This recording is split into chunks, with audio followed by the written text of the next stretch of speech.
அனைவருக்கும் என் அன்பான வணக்கங்கள். 7ஆம் பாவத்தில் கேது களத்திர அரிஷ்டம் என்று சொல்லுவார்கள். அதாவது அவங்களுடைய திருமண வாழ்க்கையில் அவங்களோட வாழ்க்கை துணைக்கு ஏதாவது ஒரு பிண்டங்கள் ஏற்படக்கூடிய வாய்ப்புகள் இருக்கும். ஜாதகருடைய துணை கொஞ்சம் புத்தி ஏதாவது ஒரு பிரச்சனை இவங்க 2 பேருக்கும் ஒத்து வராத மாதிரி சில குணாதிசயங்கள் இருக்கக்கூடிய வாய்ப்புகளும் உண்டு. மற்றபடி மகிழ்ச்சியற்ற ஒரு திருமணமாக இருக்கக்கூடிய, ஏன்னா 7ஆம் இடம் கலஸ்திர ஸ்தானமாகையால் அங்கே கேது இருக்க பிறந்தவர்கள் ஏன்னா கேது எங்கே இருக்காரு அங்கே தான் கர்ம வினை அதிகமாக இருக்கும்னு சொல்லுவாங்க.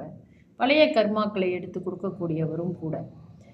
அப்போ இது திருமண வயதில் ஒரு கேது தசை நடக்குதுன்னா ரொம்ப கவனமாக உங்களுடைய வாழ்க்கை துணையை தேர்ந்தெடுப்பதுலேருந்து எல்லாத்துலேயுமே நீங்கள் கொஞ்சம் கவனமாக தான் இருக்கணும். உங்களுடைய வாழ்க்கை துணைக்கிட்ட நீங்கள் பேச்சுவார்த்தை ஏதாவது ஒரு பிரச்சனையை வச்சுக்கிட்டிங்கனாலும் விட்டு கொடுத்து போகிறது நல்லது தான். ஏன்னா அது திருமணத்தில் ஏதாவது மகிழ்ச்சியற்ற விளைவுகள் ஏற்படக்கூடிய வாய்ப்புகளும் உண்டு. மற்றொன்று 7ஆம் இடத்துல கேது இருக்க பிறந்தவர்கள் பாவ செயல்கள் புரியக்கூடிய சந்தர்ப்பங்கள்லாம் இவர்களுக்கு ஏற்படும். அதுலேயும் நீங்கள் கவனமாக இருக்கணும். சூதாடுவார்கள் என்றும் சொல்லுவார்கள். அதாவது சூதாட்டத்தில் ஆர்வமாக இருப்பாங்க.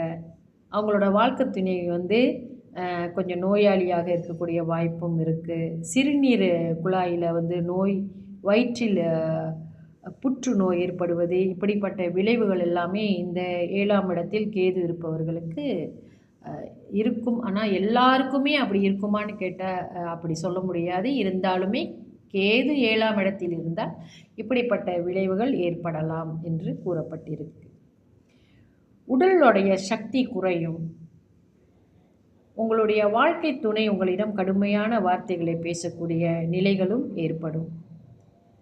இந்த மாதிரியாக இருக்கும் பொழுது ஒரு பலன்கள் நம்ம சொல்லும் பொழுது என்ன செய்யணும் அப்படின்னு சொன்னாக்கா, அந்த தசாபுத்தி காலங்களில் கவனமாக நடந்துக்கணும். இந்த பிரச்சனைகளெல்லாம் நமக்கு வரக்கூடாதுன்னா இந்த திருமண தேர்வு செய்கிறது, மனைவி தேர்வு செய்கிறது, கணவனை தேர்வு செய்வதெல்லாம் நீங்கள் கவனம் குறைவாக இருக்கக்கூடாது, விளையாட்டுத்தனமாக இருக்கக்கூடாது. சரிங்களா? இந்த தசாபுத்தி காலங்களில் கவனமாக பார்த்து நடந்துக்கணும். நன்றி, வணக்கம். நாளைய பதிவில் 8ஆம் பாவத்தில் கேது என்ன செய்கிறார் என்று பார்ப்போம்.